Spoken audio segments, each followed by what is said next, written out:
Hello mga kaswang, bago natin simulan ang kwentong ito, hinay-hinay lang sa kape. Sir Casper, magandang araw po sa iyo. Hangad ko ang kaligtasan mo sa araw-araw. Tawagin niyo na lamang po akong Nanay Merle. Isa akong albularya na caregiver noong kabataan ko pa.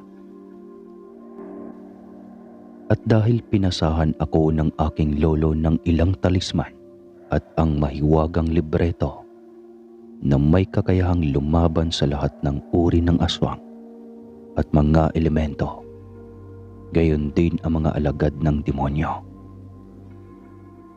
Kaya naman ilalahad ko sa mga tagapakinig mo ang aking mga karanasan at sana'y magustuhan nila ang aking mga laban sa buhay. Matanda na po ako ngayon at ang ikukwento ko sa iyo ay ang karanasan ko noong kabataan ko pa. At kung mahiwaga ang buhay ng tao, may mas mahiwaga pa dito. Tulad ng mga lahing aswang na nananatiling namumuhay kasama ng mga ordinaryong tao. Nananalaytay na sa kanilang dugo ang mga mutya ng kanilang ninuno. Tao silang namumuhay pero pag dumating ang tawag ng kanilang angkan, ang gutom nila sa dugo ng tao at sa amoy ng mga sanggol, lalabas at lalabas pa rin ang kanilang tunay na kulay. Taong 1980, dalawang magpinsan na buntis ang pinalibutan ng mga lahing aswang dito sa lugar ng Zigzag Road. Mabuti na lang at nasa lugar kami, kasama ko ang mga kaibigan ko. Habang sa kabilang dako ng lugar na yon, may dalawang buntis na mga anak. Sabay na sabay ang kanilang kabuuan ng magpinsan. At kamag-anak ito ng balikbayan kong kaibigan na si Jane. Wala kaming kamalay-malay na nagkakagulo na pala ang malayong kapitbahay ni na Jane sa bahay ng pamilya ni Garcia. Itay, pakiusap. Huwag ka nang umalis. Kausap ko na ang ate. Itay naman eh. Hindi na po safe dito kapag alas 7 na. Kaya ko pa naman at may kasamang ate at kuya na tutulong upang makarating dito. Wika ni Aimee, ang isa sa mga buntis na anak ng tiyo ni Jane. Pero anak, baka maubusan ka at ang pinsan mo ng panubigan. Kailangan makakuha pa ako ng ibang hilot. Saad pa ng ama ni Aimee. Pero itay, kaya pa namin. Pagka may iniwanan mo, mas lalong delikado po. Pakiusap ulit ni Aimee sa kanyang ama.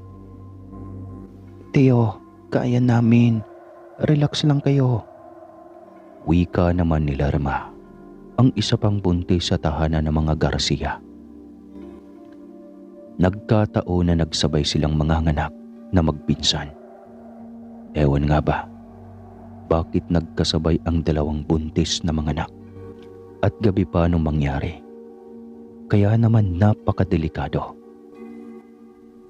Liblib na lugar pa man din ito dahil ito ang lugar ng Zigzag Road. Malayo ang nilalakad mula sa waiting shed sa tabi ng highway.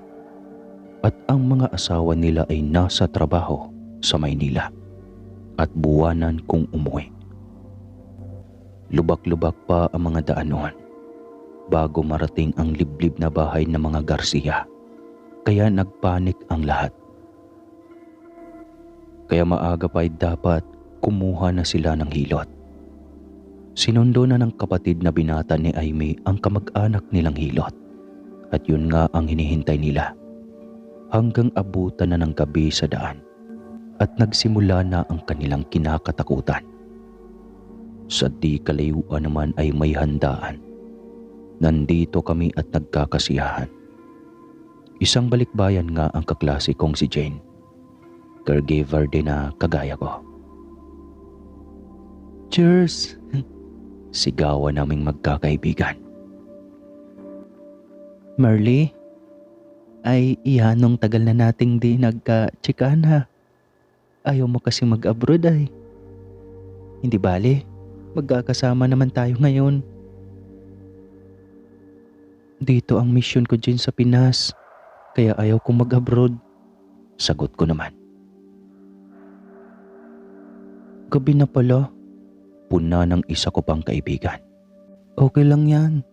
Dito naman tayo matutulog ah. Wika ni Jane. Sige, cheers! Sigaw ko pa. Minsan lang naman ang kasiyahang iyon. Kaya ang saya-saya namin.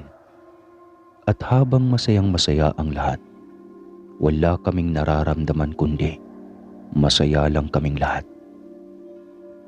Dahil bakasyon na rin ako ngayon, tayo ay mag-iinom magdamag. Ubusan ng alak. Biro ko pa. Mga bandang 8:00, bigla ang paglakas ng hangin sa balkonahe ni na Jane. Doon kasi kami nag-iinom. At isang napakalakas na pagaspas ng ibon ang aking narinig. At ang mga kainuman ko, di nila ito napansin. At yung isa ay tahimik lang. Ako naman ay biglang nag-iba ang pagkaramdam. May mga malalakas na huni ng ik-ik ang aking narinig at mga huni ng ibon na kakaiba. Alam ko naman na ang lugar ko ngayon ay bali-balita sa mga karatig lugar sa mga ganitong senaryo. Kaya naman hindi na ako nagtataka. Alam ko ang dinayo kong lugar ay hindi safe. Marami na ang pangyayari dito na pinatotohanan ng nakakarami. Kaya naman nag-iba ang mood ko. Ang dami pang lambanog oh. Aba, ubusin natin yan. Teka lang, papainit ko lang yung pulutan. Wika ni Jane at pumasok ito sa kusina. Ako naman talagang iba ang aking nararamdaman. At nag-iinit ang aking libreto, pati ang panyo ko na itinali ko na sa ulo ko. Alam naman ng mga kaibigan ko na may taglay akong kaalaman. Kilala nila akong may talisman sa katawan. At nagsimula na akong manggamot sa aming lugar nitong mga panahong ito. Kaya naman hindi na ako nahihiya sa kanila pag may nararamdaman akong kakaiba sa paligid. Iba kasi ang sumama sa hangin kanina nang lumakas ito. May mabaho na akong namoy at alam kong aswang ito. At ang dumaan sa bubong na pagaspas ng ibon ay kakaiba iyon. At hindi pangkaraniwan. Kundi lang kahihiyan ay ayaw ko na nga sanang pumunta sa lugar na ito. Kaya lang kaibigan ko si Jane. At hindi naman lagi ang ganitong pag-imbita sa akin. Maya-maya pa, talagang hindi na ako mapakali. Iba na ang aking pakiramdam. At bigla na lang, may katawagan si Jane sa kanilang telepono. Jane, may natawag ata. Sigaw ko pa. At agad namang bumalik si Jane upang sagutin ito. Oh, Tio, bakit po? Wika ni Jane. Ha? Nalabas na ang ulo ng bata. Nalintikan na. Agad ko itong narinig. At nataranta agad ako. Ano yun, Jane? Tanong ko. Nako, Merle. Yung pinsan ko doon. Sabay turo niya. Kita mo ga yung ilaw na yun? Doon, nanganganak na daw ang dalawa kong pinsan. At nakakapat na daw ang ulo ng bata. Pero wala pa yung hilot. Wika ni Jane na natataranta na rin. Ha? Abay tara na. Tulungan natin baka mapahamak ang sanggol, Jane. Wika ko naman. Kahit naman kami mga caregiver at may diploma lang ng TESDA, pagdating naman sa mga emergency na manganganak, kaya namin ito. May napaanak na ako dati at wala naman akong naging problema doon. Naghanda na ako at bumulong na ako sa libreto ko. Biglang muling lumakas ang hangin at ang mga yabag na parang naghahabulang kabayo o kalabaw sa paligid. Hanggang sa silong ng bahay ni na Jane, rinig na rinig ko ito. Para po sa kaalaman ng iba, ang bahay po ni na Jane noon ay second floor. Purong kahoy siya pero yung makaluma, yung mga yakal o ano pa mang mga matitibay na kahoy. Pag ganun ang bahay mo nung araw, ibig sabihin ay nakakaangat ka sa buhay. Oo, may mga kaya sa buhay ang pamilya o kamag-anak ni Jane. Balik na po tayo sa kwento. Diyos ko, pasok kayo sa loob. Sigaw ni Jane. Galing kasi kami sa balkonahe sa second floor at pumasok na kami sa loob. Ang dalawa pa naming kaklase ay napatakbo papasok ng bahay dahil sa gulat nila. Halos magkandadapa pa ang mga ito. Bigla kasing bumaho at lumansa na ang paligid. At napakaraming nagtakbuhang hayop papunta sa bahay ng nanganganak. Ang malas ko naman, sa isip ko. Akala ko kasiyahan ang aking dadatnan sa lugar na ito. Mukhang mapapalaban pa yata ako. Muli kong bulong. Ayoko nang magtanong. Alam ni Jane ang abilidad ko. Merly, kawawa ang dalawa kong pinsan. Mamamatay ang sanggol. Santambak na aswang na ang nagsugudan sa kanila. Paano tayo makakapunta sa bahay nila? Diyos ko, Merly, mapanganib. Wika ni Jane. Uy Jane, Merly, inayo pa kayo. Hindi kami sasama ha. Magsasara kami dito sa loob ng bahay. Bahala kayo. Wika ng dalawa naman kaklase. Unawa ko naman ang ibig nilang sabihin. Jane, alam mo na hindi ako papayag na hindi makakatulong. Kilala mo ako. Wika ko. Pero Merly, mapanganib. Napakarami nila. At alam kong ramdam mo. Malapit tayo sa sigsag, alam mo yan. Oras na may buntis, agad silang nagbabaan galing sa bundok.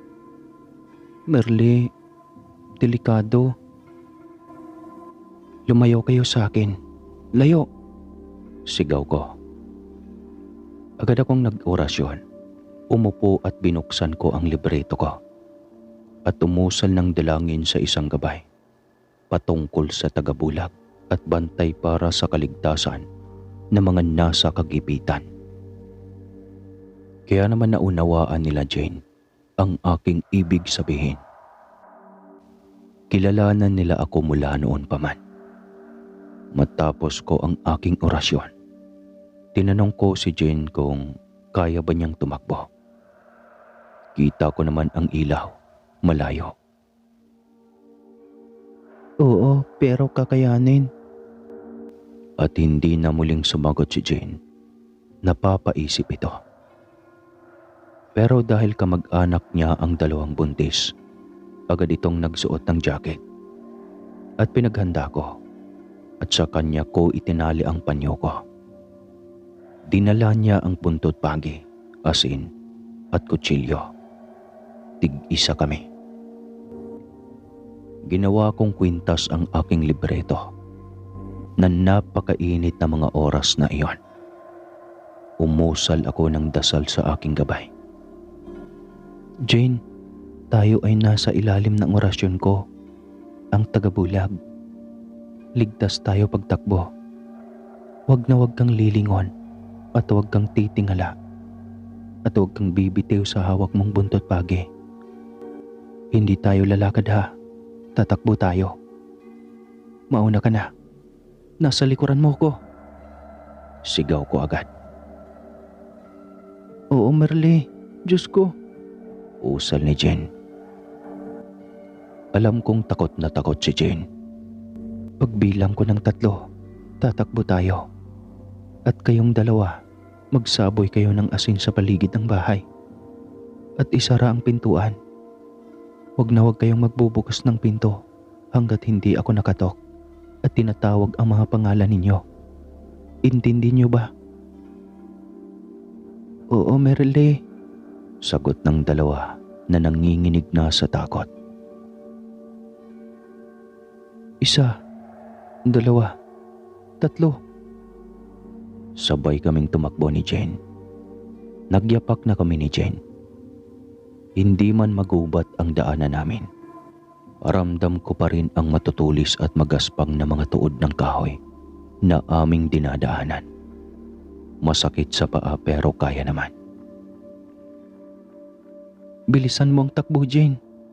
Sigaw ko. Diyos ko, di pa kami nakakalayo.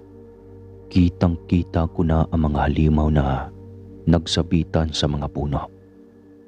Panginoon ko, ang hahaba ng kanilang mga dila. Kahit madilim ay kitang-kita ko sila dahil sa aking talisman. At napuna kong hindi nila kami nakikita dahil sa ginawa kong orasyon. Jane, bilis pa. Sigaw ko. Merle, may nakaharang sa daan. Sabuyan mo ng asin at iwas-iwas mo ang buntot pagi. Malapit na ang ilaw, Merle. Bilisan na natin.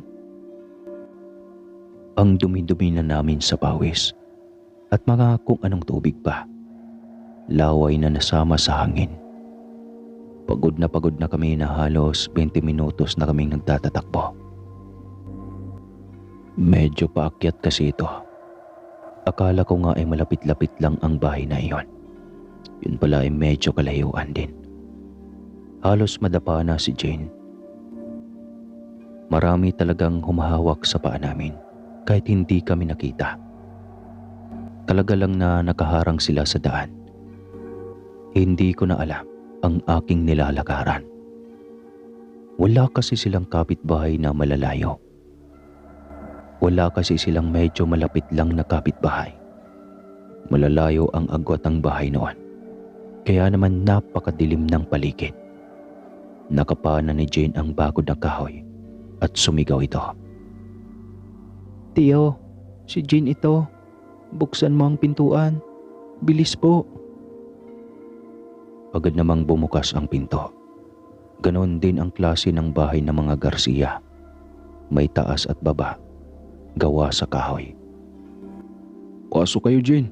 Bilisan nyo. Sigaw ng tatay ng buntis. Bago ako pumasok sa pintuan, agad akong pumutol ng sanga ng anumang mahahawakan kong halaman. At bago ako pumanhik, isang orasyon ang aking dinasal at pinagpag ang aking libreto.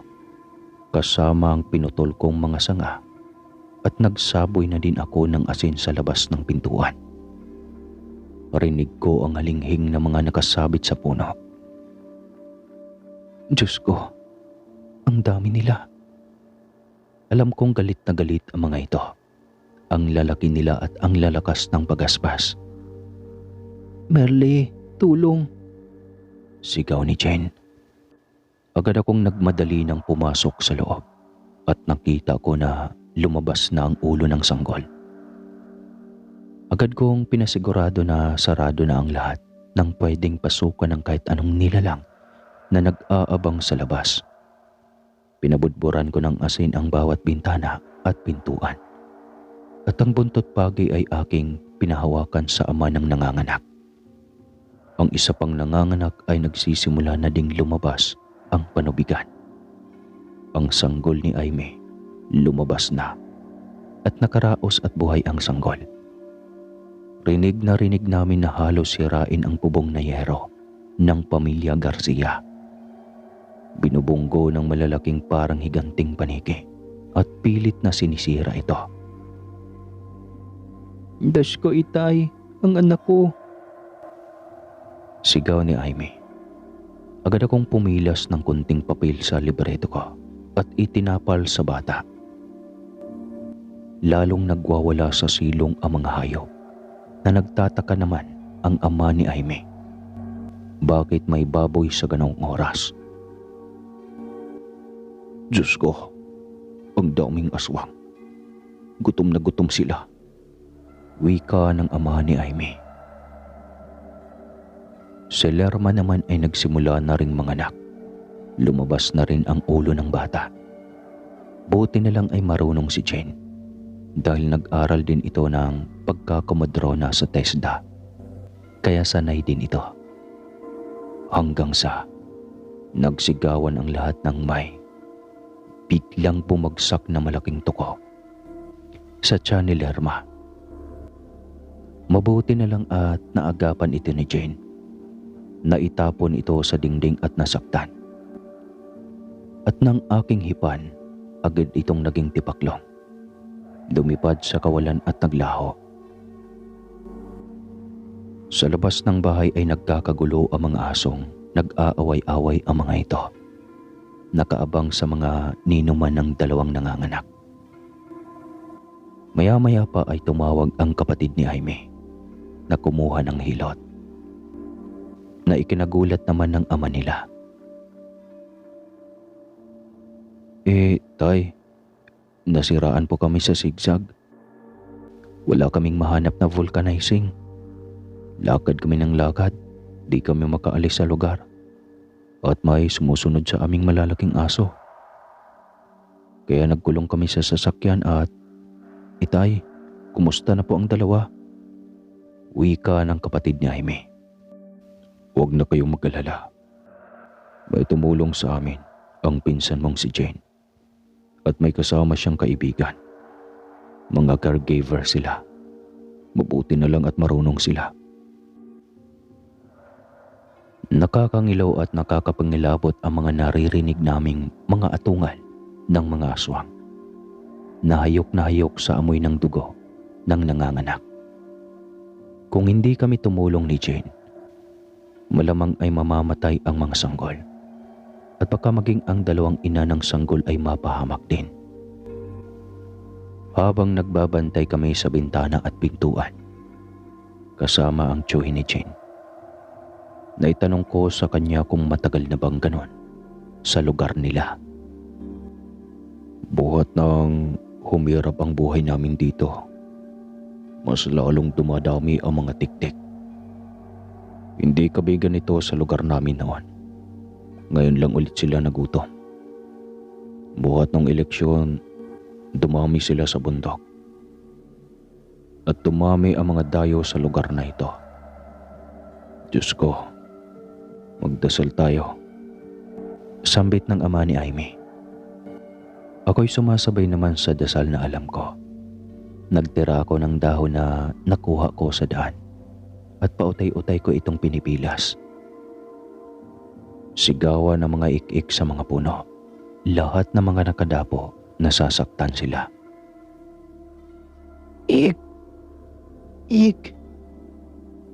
At sa bawat bigkas ko ng mga orasyon, ang mga hayop sa silong ay naglalayuan at nagsisitahulan ang mga aso. Naglalayuan rin na ramdam ko ang galit nila sa akin. Maya-maya pa ay nakaraos na din si Lerma at agad na nilagyan ng papel sa noo ang sanggol. Binulungan ko naman ang dalawang sanggol. Neneng, ikaw ay may alam. Ramdam ko at kita ko sa mga kibo mo. Salamat ha. Wika ng kumadrona. Mabuti na lang po at nasa bahay kami ni na Jane. Magpasalamat kayo sa Diyos. Dahil sa dami po nila sa labas ng bahay, baka po pinasok na ang mga buntis na to. Wika ako naman. Pagkatapos nito ay nakiusap ako ng katahimikan at malalim na pagdarasal. Kami ay naghawak-hawak kamay. At ang inuna ng mga buntis ay pinalagay ko sa saradong balde. At lahat ng ginamit ng basahan na may dugo ay aking dinasalan upang hindi maamoy ng mga aswang. Pinagtabi ko ang dalawang nanganak dahil malapit na ang 3:00 ng madaling araw. Lalakas ang kanilang mutya at baka muli silang sumalakay. Tanda ko pa noon ang bili ng lolo ko at dahil huling apo ako, sinabi niya na araw ng Martes at Biyernes at oras ng 3:00, mapamadaling araw man o hapon, malakas ang kanilang mutya sa katawan. Ayoko sanang tanggapin ang libreto at talisman. Pero wala naman akong pagpipilian. Matanda na rin ang ama ko noon at hindi nakakayanin pag-isalin ng lolo ko ang kanyang mga talisman sa tatay ko. Patuloy ang aming pagdarasal. Kailangang makaraos kami at madala sa ospital ang mga nanganak, pati ang mga sanggol. Alam ko na takot na ang pamilya Garcia sa mga oras na yon. Si Jay naman ay patuloy din na nagdarasal. Hanggang sa isang malakas na bagsak ng malaking bagay ang narinig namin sa bubungan. Umatungal ito na parang malaking hayop. Kwar! Pinipilit sirain ang parting bubungan ng bahay. Nagsisigawan sa takot sina Aimee at Lerma. Diyos ko, iligtas mo po kami. Sigaw ng ama ni Aimee. Gutom na gutom ang mga halimaw. Napakabango kasi para sa kanila ang amoy ng sanggol. Maging ang sariwang dugo ng dalawang nanganak. At muling tumawag ang pinsan ni Jane. Pag hindi ako gagawa ng paraan, malapit na nilang masira ang bubungan at matagal pa ang oras. Kaya naman ang ultimatum na turo sa akin ng ama o lolo ko ang aking gagawin. Pag nasa kagapitan ako, ay akin ang gagawin ito. Mahirap ito dahil pwede ako mapahamak at sumakit ang ulo. Kaya lang naaawa ako sa mga sanggol. Baka lapain ng mga aswang kapag nakapasok sa loob ng bahay. Agad kong pinahanap ng posporo at gas at 2 patalim na itak ang tatay ni Aimee. Humingi ako ng kanilang lumang damit at naglakas loob ako na lumabas ng bahay. Alam kong di nila ako malalapitan dahil sa aking libreto. Mabilis ang kibo ko. Patakbo akong naghanap ng buntunan sa di kalayuan. At ang mga tuyong damoy aking hinagip. Ang mga kayakas ng niyog at akin itong binuhusan ng gas. Tumambad sa akin ang iba't ibang uri ng ikik na nakasabit sa puno at mga malalaking balbal na nakasabit sa bubong ng bahay nila. Habang ako'y naghahanda ng mga dahon ng niyog, patuloy ang aking pag-uorasyon. Lahat ng mga Latin na salita ay pabulong sa hangin para mairita ang kanilang balat. At kitang-kita ko ang kanilang pagkairita. Nagagalit sila dahil hindi nila ako makita. Maya-maya pa ay agad kong sinindihan sa di kalayuan ang buntunan ng mga tuyong dahon at sanga. Lahat sila ay napalingon sa akin at agad kong inilagay sa apoy ang mga lumang damit ng pamilya Garcia. Sinigurado ko na tatagal ang apoy at maaamoy nila ang usok ng mga nasusunog na damit. Napaurong ako. Nagtatakbuhan na sila papalapit sa apoy. Gustong-gusto nila ang amoy ng mga nasusunog na damit. Nalilibang ang mga ikik at balbal. Nagtipon-tipon sila malapit sa apoy. Nang sa tansya ko ay mag-aalas 4 na. Magliliwanag na kasi. Yun lang ang aking nagawang paraan para malibang sila. Habang tumatakbo ako pabalik ng bahay ay may tumatakbong lalaki at babae na napakabilis. Balak akong harangan. At habang patakbo din ako na pabalik sa bahay, pinagkikis-kis ko naman ang dala kong dalawang itak. Nagsanhi ito ng nakakangilong tunog, lalo kong binilisan at diniinan. Rinig ko na ang kanilang malakas na daing. At ang dalawang nagtatatakbo papalapit sa akin, hawak na ang tenga nila at nawala na sa dilim.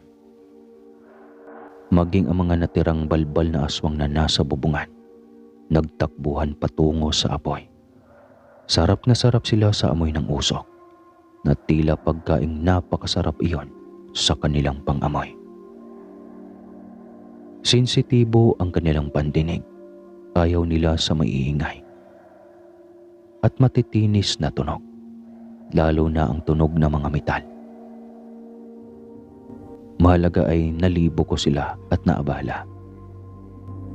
Amoy na amoy pa rin nila ang mga nasusunog na damit, kaya doon lahat ang tungo nila. Nananatili ako sa balkonahe ng bahay habang kinikiskis ang dalawang itak, at ang tatay naman ni Aimee ipinapalaw sa haligi at dingding ang buntot pagi. Tulong-tulong na kami upang malito at maabala ang atensyon ng mga ikik at hindi na lumapit pa sa bahay ng mga Garcia. Dumaan pa ang ilang minuto. Mag-aalas 5 na nun.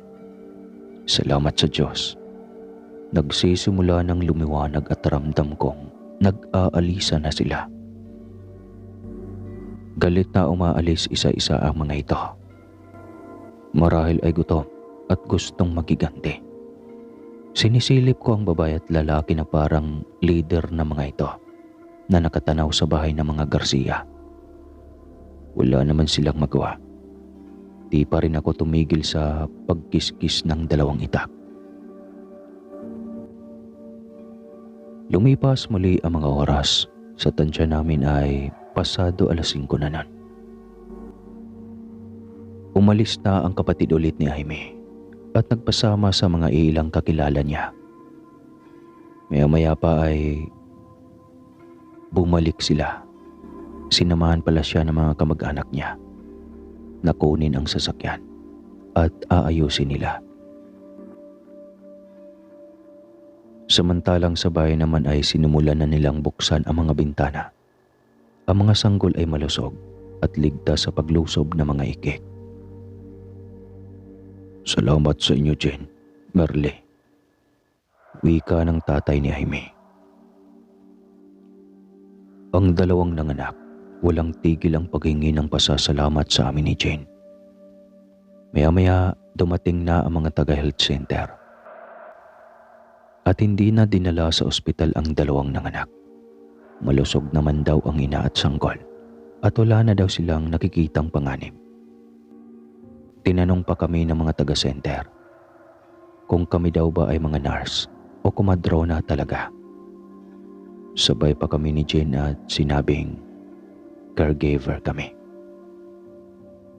Wala na kaming binanggit sa kanila tungkol sa nangyari, pero siguro nakita nila ang dumi ko at halatang pagod na pagod, kaya nahiya na rin silang magtanong. Mga ilang minuto ang nakalipas pagkatapos naming magkape.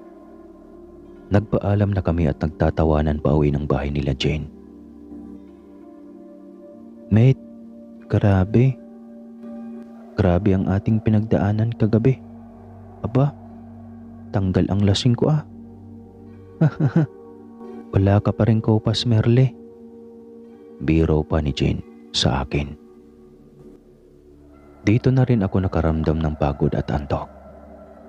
Pagkarating namin sa kanila, namahinga kami at kumain. Pagkatapos ay naligo. Naganda na rin kami ng ilan kong kaibigan nun upang umuwi. Maya-maya lang kami ay binisita ng barangay chairman at kinilala ko. Nagpasalamat din sila. Maraming kasama si Kapitan at napuna kong may ilang lisik ang tingin sa akin. Kahit hindi man nila aminin, Alam ko at ramdam ko ang ilan sa kanila ay isa sa mga ik-ik at balbal noong kagabi. Bumulong ako sa hangin ng isang salitang kahit sinong alagad ng dilim ay mabibingi at tutungo sa akin. Pagkatapos nito, tama nga ang hinala ko. 4 sa tanod ni Kapitan ay may lahing aswang. Hawak ang tenga at nakatungo na lumayo sa akin. At ang isang lalaking matapang at halata kong malakas ang mutyang alaga sa katawan. Titig na titig ito sa akin. Inilabas ko ang libreto kong kwentas at patay mali siya itong dahan-dahang umalis. Hindi na hinintay si na Kapitan.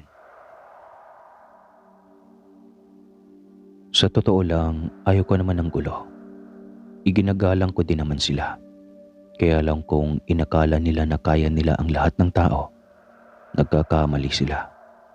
Dahil tulad ko, tinuruan ako ng aking lolo at ama ko na pagdating sa salitang respeto, sana marunong din sila sa tulad naming mga tao. Isinabay na kami ni Kapitan sa labasan at habang nasa daan, ilag na ilag sila sa akin. At nang kami nakasakay na sa bus sa di kalayuan, habang binabaybay namin ang zigzag road pabalik sa bayan ko, nadaanan namin ang lalaki at babae na masama ang tingin sa akin at ang mga matay lisik na nakatingin. Natatawa ako. Galit na galit sila sa akin dahil hindi nila nalapitan ang mga buntis na sana. Sa tiyan pa lang nakain nila ang 2 sanggol. Sa galit ko, dahil nananatili silang nakatanaw sa bus na sinasakyan namin, pumulong ako ng isang orasyon sa hangin. Ayaw ko mang gawin pero lason ito at pag nadampian sila sa balat, magsusugat ito at hindi nagagaling. Totoo ang mga ik-ik. Ayaw nyo mang maniwala. Ay, wala po namang mawawala sa akin. Alam nyo ba na kahit sa kabayanan ay may ik-ik o aswang? At alam nilang pag sila ay pinag-uusapan, lalo na't ang araw ay Martes at Biyernes. Kaya matutong makiramdam at lahat naman ng kanilang mutya ay may katapat at may katapusan. Huwag kalimutan magdasal. Yan ang makapangyarihang panlaban sa mga kampon ng dyablo. Marami pa akong karanasan, Sir Casper.